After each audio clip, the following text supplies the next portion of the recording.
안녕하세요. 우리 채널 오시기를 환영합니다. 60 중반이 되는 할머니예요. 저는 지방에 기반을 둔 음식점 사업으로 나름대로 성공을 했어요. 그것도 늦은 나이에 말이죠. 어릴 때 아버지가 일찍 돌아가셔서 경제적으로 어렵게 자랐어요. 엄마가 혼자 시장에서 장사를 해서 저와 두 남동생을 키우셨죠. 항상 고생하시는 엄마를 보면서 얼른 일을 해야겠다는 생각뿐이었어요. 그래서 상업 고등학교를 졸업하자마자 작은 회사에 격리로 들어갔어요.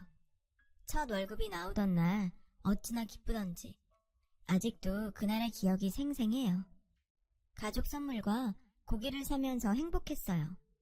열심히 일하며 동생들 뒷바라지를 했고 저도 차츰 나이를 먹어 좀 더 큰 회사에 경력직으로 옮겨 돈도 더 벌게 되었어요. 그 무렵 엄마는 장사를 그만두시고 집에서 쉴 수 있게 되셨죠. 저는 엄마가 더 이상 힘든 일을 안 해도 된다는 사실이 그렇게 좋더라고요. 엄마는 저에게 나이 먹도록 일만 하면 안 된다고 적극적으로 선자리를 주선하기 시작하셨죠. 저는 동생들이 대학을 졸업하려면 2년은 더 있어야 하니 아직은 내가 돈을 벌어야 한다고 말씀드렸지만 엄마는 가족 걱정 그만하고 이제는 제 행복을 찾으라고 하시더군요.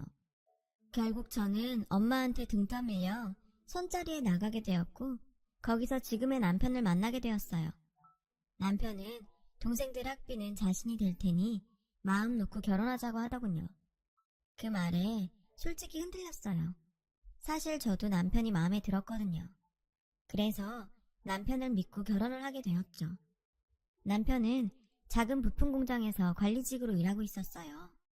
그리 넉넉하지 않은 살림이었지만 저희 부부는 열심히 일해서 제 동생들도 대학을 졸업시켰고 예쁜 딸도 낳았죠.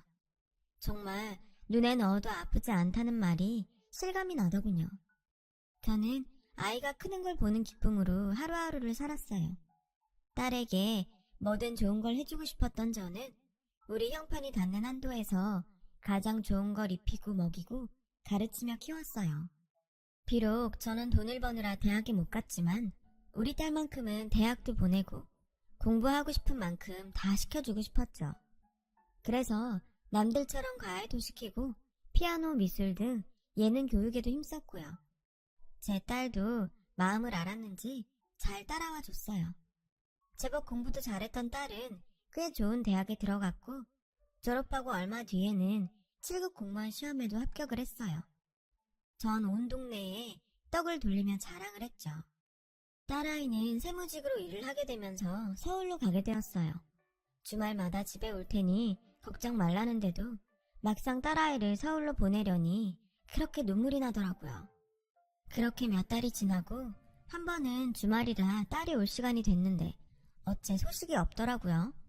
그래 딸을 마중하러 대문을 나섰는데 저만치 골목 어귀에 딸이 보였어요.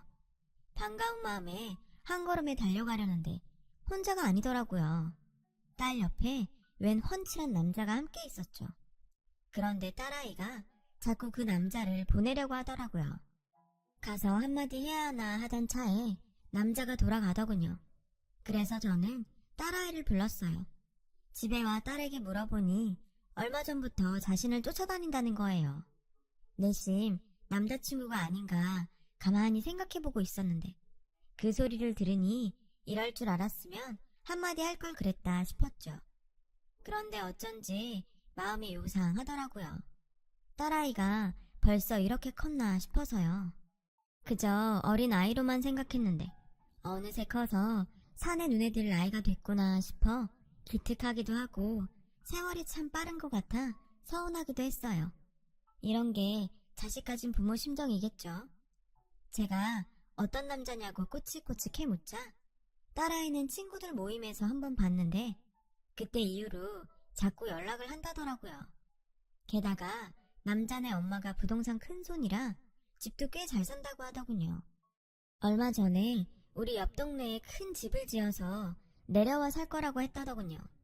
알고 보니 원래 이 지역 살던 사람인데 돈 벌어 금유한양하는 셈이었죠. 저는 잘 됐다고 잘해보라고 했어요. 이런 제가 너무 속물 같을지 모르지만 제가 너무 없이 살아서 그런지 딸만큼은 무조건 잘 사는 집에 가서 떵떵거리며 편하게 살기를 바랬거든요. 가난을 되물림하고 싶지는 않으니까요. 그동안 귀하게 곱게 키운 딸인 만큼 어디서나 대접받는 사람으로 살았으면 했습니다. 그런데 딸애는 남자 집이 너무 잘 살아서 부담스럽다고 하더군요. 저는 그래도 또 찾아오면 한 번은 제대로 만나보라고 했어요. 사는 걸 떠나 사람만 괜찮으면 안 될 게 뭐 있냐고요. 이제와 생각해보면 어떻게든 좋은 집의 딸아이를 이어주고 싶은 욕심이었죠. 딸은 알겠다고 했어요. 그렇게 몇 주가 지나고 집에 내려온 딸애가 얼마 전부터 그 남자와 사귀고 있다고 하더군요. 그 얘기를 듣는데 뛸 듯이 기뻤어요. 결국 딸애는 제가 바라던 대로 그 남자와 결혼을 하게 되었어요. 사윗감이 집에 인사를 하러 오던 날 어찌나 눈물이 앞을 가리던지 말도 잇지 못했죠. 서글서글한 인상의 사위가 그러더군요. 장모님, 이제 걱정 마십시오. 제가 진영이 고생 안 시키고 살겠습니다. 다른 건 몰라도 저희 집이 돈 걱정시킬 정도의 형편은 아니거든요. 사위는 제가 원하던 걸 다 말해주더군요. 저는 이제 됐다 싶었습니다. 딸이 먼저 좋아한 것도 아니고 제 딸을 좋다고 쫓아다닌 놈이니 어련히 잘해줄까 싶었죠. 집에 재산도 있는 데다 외동아들이니 앞으로 돈 걱정은 않고 살겠다는 막연한 믿음도 있었고요. 게다가 사위가 성격도 좋으니 뭘 더 바라겠어요. 평소 말이 없는 우리 집 양반도 사위만 오면 그렇게 말을 잘하더군요. 그 모습에 이런 게 인연인가 싶었어요. 그래도 아주 걱정이 없는 건 아니었어요. 아무래도 형편 차이가 많이 났으니까요. 좀 알아보니 남자 집이 굉장히 잘 산다고 소문이 났더라고요. 딸한테 들어 대충은 알고 있었지만 그 정도인 줄은 몰랐거든요. 게다가 우리 살림이 빤한 집이니까요. 그쪽 수준에 맞게 혼수며 예단을 맞출 수 있을지 걱정이 됐어요. 그리고 그 집에서 우리 딸을 무시하지 않을지도 여러모로 걱정이 됐죠. 사위가 그런 걱정을 눈치챘는지 장모님, 혼수나 예단은 저희가 알아서 하기로 했습니다. 그러니 다른 걱정 마시고 저희 신혼집에 들어갈 가구만 잘 골라주세요. 처음부터 그렇게 하기로 했거든요. 아닐세, 우리가 혼수는 해줄 수 있어. 우리도 진영이 결혼 자금으로 모아둔 돈도 있으니까 걱정 말고 부모님께 예단 어떻게 할지 여쭤봐. 그러자 사위는 한사코 거절했어요. 아니에요 어머님, 그러시면 저 진영이한테 혼나요. 제가 진영이와 한 첫 약속인걸요. 이러시면 오히려 제가 불편합니다. 그러니 정말 걱정하지 않으셔도 돼요. 자네 부모님이 서운하시지 않겠어? 자식도 하나뿐인데 남들처럼은 받고 싶으실 텐데. 아닙니다. 저희 부모님께도 이미 말씀드렸고 그러라고 하셨어요. 우리 사정을 헤아려주는 사위한테 고맙기도 하고 미안하기도 했어요. 우리 딸을 저리 생각해주니 결혼해서도 딸애를 힘들게 하지는 않겠다 싶었죠. 그리고 얼마 뒤 상견례 날이 되었어요. 우리 부부는 서울로 올라가 사돈을 만나게 되었어요. 안사돈이 참 우아하고 인상이 좋더군요. 감색 정장에 작은 백 하나만 들었는데도 참 고급스럽게 보였어요. 우리 아들이 철이 좀 없지만 귀엽게 봐주시면 감사하겠습니다. 이렇게 훌륭하게 잘 자란 딸을 보내시니 마음이 헛헛하시겠어요. 저희도 딸처럼 생각하고 살겠습니다. 저희야말로 감사합니다. 우리 딸이 여러모로 부족하겠지만 넓은 아량으로 예쁘게 봐주세요. 아무래도 자리가 자리인 만큼 한마디 한마디가 조심스러웠어요. 사돈 내외는 교양 있고 넉넉해 보였어요. 잘 배우고 잘 자란 사람들 같았죠. 식사를 마치고 인사를 나눈 후 택시를 탔는데 딸이 담장만 쭉 보이는 집을 가리키면서 저게 사돈댁이라고 했어요. TV에서나 볼 법한 규모의 우리 내외는 입이 떡 벌어지고 말았죠. 안을 들여다보지 않아도 분명 대단할 것 같더군요. 저런 집에서는 누가 사나 했는데 제 딸이 그런 집으로 시집을 가다니 세상 참 모를 일이구나 하며 내심 박수를 쳤습니다.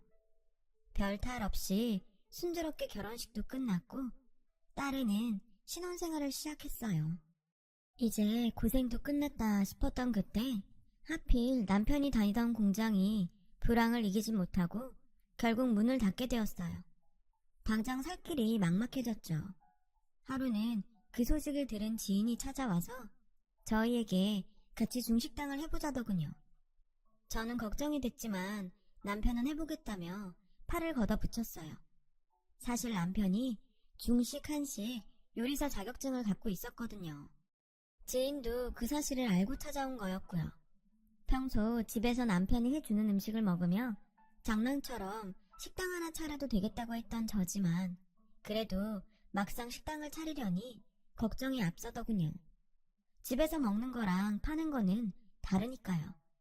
걱정을 하는 제게 남편이 전혀 생뚱맞은 일을 시작하겠다고 하는 것도 아니었고 평소에 좋아하고 잘하던 요리로 사업을 하는 거니 걱정 말라더군요. 하긴 식당을 안 차리면 퇴직금으로 치킨집을 차릴 판이었으니 차라리 이게 낫겠다 싶기도 했어요. 걱정만 하다가는 아무것도 안 될 것 같아 저도 남편을 거들기로 했어요. 저와 남편은 처음 해보는 장사라서 서툰 점이 많았지만 남편 친구는 전에도 장사를 했던 사람이라서 능숙했어요. 무엇보다 남편이 믿는 절친이었기 때문에 저도 믿고 같이 하기로 했고요. 그래도 일은 쉽지 않고 처음이라 손님도 많지 않아서 고전하는 날들도 많았어요. 하는 수 없이 저는 배달원 월급이라도 아껴볼 요량으로 직접 배달통을 들고 나서야 했어요. 남편은 말렸지만 제가 하겠다고 했어요. 그러자 남편 친구는 자기가 배달을 할 테니 저더러 카운터를 보라더군요. 경리 출신이니 자기보다 잘할 거라고요. 그래서 결국 제가 카운터를 보게 되었죠. 그렇게 바쁜 시간들을 보내느라 점점 딸아이와 하던 통화도 뜸해졌고 딸도 바쁜지 연락이 뜸해졌어요. 그 사이 나이든 중년 셋이 열심히 땀 흘린 보람이 있는지 배달 주문도 점점 늘어났고 식당을 찾는 손님들도 많아졌어요. 아직 딸아이한테는 식당을 차린 얘기는 비밀로 하고 있었어요. 괜히 딸애가 부모 걱정을 할까 봐서요. 결혼한 지 얼마 안 돼 한참 행복한 시간을 보낼 텐데 부모로서 그걸 깰 수는 없죠. 게다가 괜히 사돈댁의 눈치라도 보이면 어쩌나 하는 마음도 있었고요. 안 그래도 차이가 많이 나는 혼사잖아요. 장사 얘기는 좀 더 안정이 되고 나서 해도 늦지 않다고 생각했어요. 그래서 가끔 딸애와 통화를 할 때도 가게 얘기는 일절하지 않았어요. 딸이 전보다 연락이 뜸해서 혹시 무슨 일 있는 거 아닌가 싶어 물어보니 바빠서 연락하기 힘들었다고 하더군요. 밝은 목소리를 들으니 안심이 되었죠. 차라리 연락이 뜸한 게 저희 얘기를 안 해도 돼서 잘 됐다고 생각했어요. 하루는 영업이 끝났는데 방송국에서 촬영 좀 할 수 있겠냐고 하더라고요. 재료도 있겠다 그러마 했죠. 그런데 그 방송이 꽤 유명한 프로였던지 방송 뒤 손님이 엄청 늘은 거예요. 저희 식당은 어느새 짬뽕 맛집으로 입소문을 타게 되었죠. 다른 동네에서 일부러 짬뽕을 먹으러 오는 손님도 생겼을 정도였어요. 그러다 보니 홀이 좁아서 대기 손님이 많이 생겨서 고민이 되더라고요. 남편과 친구는 머리를 맞대고 고민한 끝에 옆 건물 1층도 임대하기로 결정했어요. 바로 옆이니 따로 주방을 만들지 않아도 주문대로 음식을 내줄 수 있으니까요. 그렇게 나름의 확장을 하고서는 매출이 엄청나게 올랐어요. 짬뽕 맛집으로 소문이 나면서 가게는 늘 문전성시였고 이런 상태라면 거짓말 조금 보태 건물도 올릴 판이었죠. 이제는 딸한테 말해도 되겠다고 생각할 즈음이었어요. 어느 날 남편 친구가 배달을 갔다 왔는데 표정이 좋지 않더라고요. 배달 직원을 쓰고는 있지만 바쁠 때는 종종 직접 배달을 나가곤 하거든요. 저는 배달 갔다가 괜히 안 좋은 소리라도 들은 건 아닌가 걱정이 돼서 보리차를 한 컵 따라주며 무슨 일이 있냐고 물었죠. 그랬더니 심각하게 그러더라고요. 재수씨, 요즘 진영이하고 연락해요? 전에처럼 자주는 못해도 어쩌다 가끔은 하는데요. 그건 왜요? 제가 오늘 배달 간 집이 아무래도 재수씨 사진댁 같은데 좀 이상해서요. 사돈댁은 얼마 전부터 옆 동네로 내려와 살고 있었어요. 딸에는 직장이 서울이라 아직 서울에서 살고 있고요. 그래서 따로 인사를 가지는 않았었죠. 에이, 잘못 보셨을 거예요. 설마 그 동네에서 여기까지 배달을 시켰겠어요? 요새 그쪽에서도 주문 많이 들어와요. 한번 진영이한테 연락해봐요. 평소 같지 않은 남편의 친구의 표정에 괜히 마음이 무거웠어요. 그래서 당장 딸한테 전화를 걸었죠. 딸, 요즘은 어떻게 지내? 별일 없고. 김서방은? 그냥 맨날 똑같지 뭐. 그 사람도 잘 지내고 있어. 김서방은 너한테 잘해주지. 그렇게 쫓아다녀서 한 결혼인데 못하기만 해봐라. 그 순간 딸이 잠시 아무 말도 안 하다가 뒤늦게 대답을 했어요. 그럼 잘해주지 말이라고 해. 엄마, 나 지금 바쁘거든. 나중에 다시 전화할게. 그렇게 딸은 명랑하게 전화를 끊었어요. 전보다 더 밝게 전화를 받는데도 이상하게 제 마음은 무거웠어요. 남편 친구의 말 때문에 신경 안 쓰려고 해도 일이 손에 안 잡혔어요. 그래서 사위한테도 전화를 해봤는데 사위는 바빠서 그런지 계속 전화를 안 받더라고요. 무소식이 희소식이다. 저는 스스로에게 그렇게 말하며 불안한 시간을 보냈어요. 그렇게 시간이 흐른 어느 날 남편 친구가 급하게 저를 불렀어요. 지금 배달 들어온 주소가 사돈댁이네요. 그 집에서 여기 중국집 하는 거 모르죠? 네, 아직 말 안 했어요. 저는 아무래도 신경이 쓰여서 제가 직접 배달을 가겠다고 했어요. 남편 친구는 그래도 사돈댁인데 직접 배달을 가는 건 그렇지 않겠냐며 자기가 가겠다고 하더군요. 그 집이 뭐요? 그 집이 왜요? 전에 뭘 보고 왔길래 저나 남편한테 꽁꽁 숨기는 거예요. 차라리 아무 말도 하지 말든가. 궁금해서 미치겠느니 제가 직접 갈래요. 그러자 남편 친구는 아차하는 얼굴로 알겠다고 하더군요. 저는 분명 뭔가 잘못했다는 걸 느꼈어요. 그래서 청모자를 눌러쓰고 스카프로 가리고서 배달 직원을 따라 나섰어요. 손님을 치르는지 유린기에 팔보채, 해물 누룽지탕 같은 비싼 요리를 많이 시켰더라고요. 안은 들여다 보이지도 않게 철통같이 높은 담을 세운 집의 배를 누르자 안에서 문을 열어주었어요. 넓은 정원을 가로질러 집으로 들어가니 거실에 손님들이 북적거리더라고요. 배달한 음식을 내주며 안을 살피던 저는 그만 제 눈을 의심하고 말았어요. 회사에서 일하고 있어야 할 제 딸이 손님들은 거실에서 희희낙낙하는데 맨손으로 2층 계단에서 물걸레질을 하고 있지 뭐예요. 그것도 피골이 상접한 모습으로 말이죠. 안사도는 도우미를 시켜서 음식을 거실에 내놓고는 제 딸에게 소리를 쳤어요. 넌 눈치도 없니? 사람들 밥 먹는데 밥맛 떨어지게 하루 종일 그러고 있을래? 후딱후딱 좀 움직여라. 죄송합니다. 금방 끝낼게요. 제 딸이 힘없이 말하는 거였어요. 넌 그래서 안 되는 거야. 무슨 애가 그렇게 융통성이 없어. 밥 오기 전에 후딱 끝냈어야지.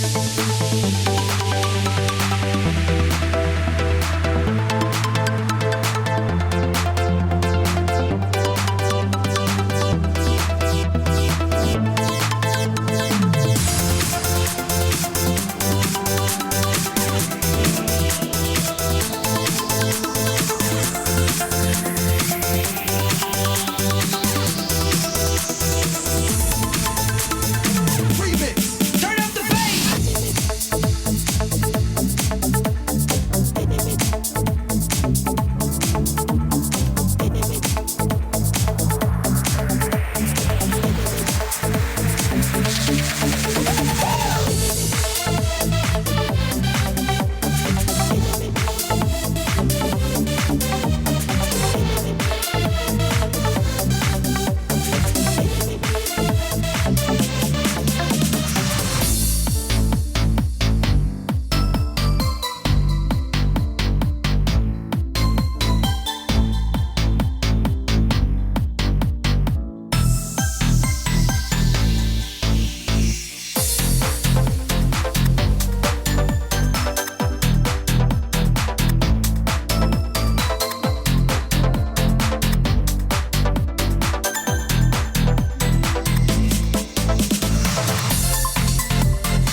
시부모의 끝딸이지.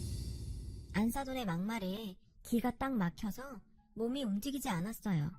양장피 접시를 든 손이 부르르 떨렸어요. 남편 친구도 저런 모습을 봤던 거겠죠. 그래서 우리 딸의 안부를 물었을 테고요. 나는 왜 이렇게 둔에 빠졌을까? 왜 애미가 돼서는 눈치채지 못했을까? 저는 스스로를 원망했어요. 그리고 그 순간 이 지옥 같은 집구석에서 내 딸을 빼내야겠다는 생각이 들었어요. 그 전에 일단 손에 들고 있는 양장피부터 해결해야겠더라고요. 저는 안사돈한테 걸어가 양장피를 뜯어서 그 머리에 확 부어버렸어요. 야, 너 미쳤어? 안사돈은 팔딱팔딱 뛰며 눈이 따갑다며 난리를 쳤어요. 그래서 제가 딸애가 걸레를 빨던 물통을 가져다 얼굴에 확 뿌려줬죠. 사돈, 이제 괜찮으세요? 물 한 바가지 더 뿌려드려요? 그 두꺼운 낯짝 상하면 어쩌나 걱정이 되네요. 그제야 절 알아본 사돈이 소리쳤어요. 당신 뭐야? 미친 거 아니야? 그래, 난 미쳤다. 니년이 내 귀한 딸한테 미친 짓 하는데 안 미칠 애미가 어디냐? 똥만찬 주둥이로 뭐가 어쩌고 어째? 내 딸이 왜 배운 게 없냐? 네 아들놈에 비하면 차고도 넘치는데 그 나이 처먹도록 변변한 직업도 없니? 지 부모 밑에서 집장사나 해먹고 그렇게 사는 놈하고 7급 국가공무원하고 누가 더 잘났는지 길거리에 나가 물어볼까? 꼴랑 돈 좀 있다고 교양 떨며 살고 싶은 모양인데 천성이 후진 걸 돈으로 가릴 수 있겠냐? 이 똥통에서 굴러먹다 뒤질인가나? 그러자 안사돈은 소리를 질렀어요. 야, 너 말 다 했어? 이년이? 아줌마, 저 미친년이랑 그 딸년 당장 내 눈앞에서 치워. 가지 말래도 간다 이년아. 이놈의 집구석 더 있으래도 싫다. 저는 그대로 딸을 데리고 그 집을 나왔어요. 딸애와 함께 택시를 타고 집까지 오는데 눈물이 멈추지 않았어요. 내가 내 딸을 사지로 몬 것 같았거든요. 그놈의 돈이 뭐라고 딸애를 등 떠밀어 그런 집구석에 보냈던 건지 정말 제 뺨을 치고 싶은 심정이었죠. 저런 몹쓸 인간들하고 제 딸이 있었다고 생각만 해도 미칠 것만 같았어요. 그저 돈 많은 집에 가서 평생 편하고 행복하게 살라고 했던 제가 너무나 어리석고 한심하게 느껴졌어요. 돈이 많다고 인격도 높은 게 아닌데 왜 그랬는지 후회 막심이었어요. 저는 집에 와서 딸애를 끌어안고 펑펑 울었어요. 그 와중에도 딸아이는 자기 때문에 걱정 끼쳐서 죄송하다고 사과를 하더군요. 저는 그러지 말라고 했어요. 엄마가 등 떠밀어 보낸 시집이니 수습도 엄마가 책임지겠다고 했어요. 그러니 있었던 일을 하나도 빼놓지 말고 말하라고요. 사위는 결혼하자마자 밖으로만 돌고 매일 다른 여자들하고 지냈다더군요. 그런 개망나니 짓은 이미 결혼 전부터 유명해서 있는 집 사이에서는 혼처를 구할 수 없었다고요. 형편이 차이지는데도 시부모가 결혼을 시켰던 것도 다 그런 이유였죠. 게다가 제 딸이 공무원이니 돈밖에 없는 지들한테는 꽤 괜찮은 혼처였고요. 사람만 보고 들였다 소문낼 수 있으니까요. 시모는 결혼하고 얼마 뒤부터 딸애한테 직장을 그만두라고 요구했다더군요. 그 무렵 이미 사위놈은 바람이 나서 딴집 살림을 하고 있던 차였기에 혹여 제 딸이 이혼한다고 할까봐 볼모로 잡아서 집에 감금하다시피 숨기고 있었던 거죠. 집에서 부리는 사람도 다 내보내고 오래 일한 입주 도우미 하나만 남겨둔 채 제 딸을 식모 부리듯 하면서요. 그 말을 듣다 보니 치가 떨렸어요. 도저히 이 집구석 연놈들을 가만둘 수가 없더라고요. 그래서 딸애를 구슬려 반격을 준비했어요. 먼저 제일 비싸고 능력 있는 변호사를 선임해서 이혼 소송을 걸었어요. 업체에 의뢰해 사위놈이 바람을 피는 현장도 잡고 제 딸을 감금한 사실을 증언해줄 증인도 찾아냈죠. 다행히 가게 장사를 하며 번 돈이 이럴 때 요긴하게 쓰일 줄은 몰랐네요. 하지만 이게 끝이 아니었어요. 제 딸이 뭐하는 사람입니까? 세무과 공무원 아닙니까? 그래서 그 장점을 발휘해 땅 장사, 집 장사하는 인간들이 제일 무서워하는 세금 폭탄을 먹이기로 했어요. 딸애가 집에 갇혀 집안 곳곳을 청소하며 알게 된 비리 사실과 세금 포탈들을 세세하게 정리해서 국세청이며 국토부까지 알릴 수 있는 곳에는 다 알렸어요. 다행히 딸의 직장 동료들이 도와줘서 일은 생각보다 쉽게 처리됐죠. 경리 출신 엄마와 세무직 딸이 머리를 맞대고 필사적으로 싸운 결과 그 집구석은 엄청난 세금 폭탄을 맞게 되었죠. 그런데 알고 보니 그동안 밀린 세금도 어마어마하더라고요. 그래서 38기동대에 직접 제보를 해서 그 집에 숨겨진 현금과 현물의 위치까지 모조리 알려주었어요. 그 덕에 사둔 집은 탈탈 털렸고요. 그리고 얼마 뒤 딸아이는 이혼 소송에서 승소해서 이혼 판결을 받았어요. 물론 위자료도 받아냈고요. 상간녀 위자료도 받아낼 수 있었지만 상간녀가 제 딸의 감금 사실을 법정에서 증언해주는 조건으로 그 건은 포기했죠. 받은 만큼 갑절로 돌려드리라 마음먹고 달려든 지 1년 반 만에 그 집구석은 초토화가 돼버렸어요. 하지만 여전히 제 딸을 감금하고 상습 폭행과 폭언을 하며 인권 유린을 한 건에 대해서는 여전히 재판이 진행 중이에요. 이건 다른 건과 달리 돈으로 해결할 사안이 아니라 실형이 달린 거라서 그쪽에서도 꽤 이름 있는 로펌을 찾아가 의뢰를 했더라고요. 감옥에 안 가려고 필사적인 거죠. 하지만 걱정은 없답니다. 이제는 제 딸을 지킬 자신도 있고 무엇보다 돈도 있으니까요. 그러던 어느 날이었죠. 가게로 안사돈이 찾아왔더군요. 당당하고 고상하던 모습은 어디 가고 다 늙어빠진 할머니가 돼서 왔더군요. 서둔, 제발 고소 좀 취하해 주세요. 집도 뺏고 돈도 뺏고 다 뺏었으면 이제 그만할 때도 됐잖아요. 굳이 저랑 제 아들까지 감옥살이를 시켜야 직성이 풀리겠어요? 제가 죽일 년입니다. 그러니 제발 용서하시고 고소 취하해 주세요. 네? 그동안 낯짝 한번 안 내밀더니 교도소에 들어갈 판이 되니 사과를 하더군요. 그 더러운 낯짝을 어디에 디밀어? 돈 가지고 사람 망가뜨릴 때는 좋았지? 고소 취하? 어림도 없는 소리. 그러게 네 새끼 간수나 잘할 것이지 감히 내 새끼를 건드려? 어디 한번 당해봐라. 내가 그동안 애지중지 키운 내 딸을 그 지경을 만들어놓고 용서? 난 죽어도 고소 취하 못하니까 네가 지은 죄 달게 받아. 저는 주방으로 가서 설거지한 물을 가져다가 한 바가지를 퍼부었어요. 안사돈은 비명을 지르며 그제야 도망치듯 저희 가게를 빠져나갔죠. 그 모습을 보니 속이 시원하더군요. 세상사 돈이 다가 아니고 사람 일 어떻게 될지 모르는 거라고 하죠.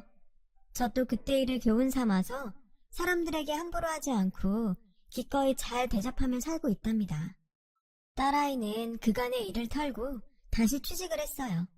회사 일이 힘들다면서도 얼굴은 그렇게 행복해 보일 수가 없더군요. 저는 제 딸이 결혼하지 않아도 좋아요. 혼자 살면 어때요?